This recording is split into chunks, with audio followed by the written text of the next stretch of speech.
Aš nesu vienišas. Aš tiesiog pasirinkau tylą. Pasirinkau save. Pasaulis, kuriame viskas skuba, šaukia, triukšmauja, man tapo per garsus ir netikras. Žmonės kalba, bet nesiklauso. Juokiasi, bet liūdi viduje. Draugauja, bet tik tol, kol jiems naudinga. Aš pavargau nuo apsimestinio artumo, nuo pokalbių, kurie niekada netampa tikrais, nuo pažadų, kurie ištirpsta, kai dūmas vos tik jų prireikia. Todėl pasitraukiau ne iš pasaulio, o iš melagingų ryšių.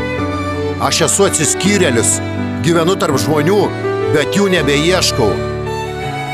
Man brangesnis ramus vakaras su knyga nei 100 tuščių žodžių svetimam vakarėlį. Man mielesnis vėjo šnabždesys nei netikri komplimentai. Tylos akimirka tapo mano geriausiu draugu. Aš žinau, kad tai ne kiekvienam, kad vienišumas kai ką baugina. Bet man vienatvė tapo išganimu. Tik būdamas vienas, aš išgirdau save. Tik tuomet supratau, ko iš tiesų noriu, ką jaučiu, kas aš esu.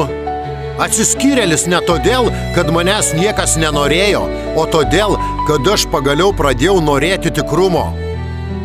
O kol kas tikrumą radau tik tyloje. Real Dreams.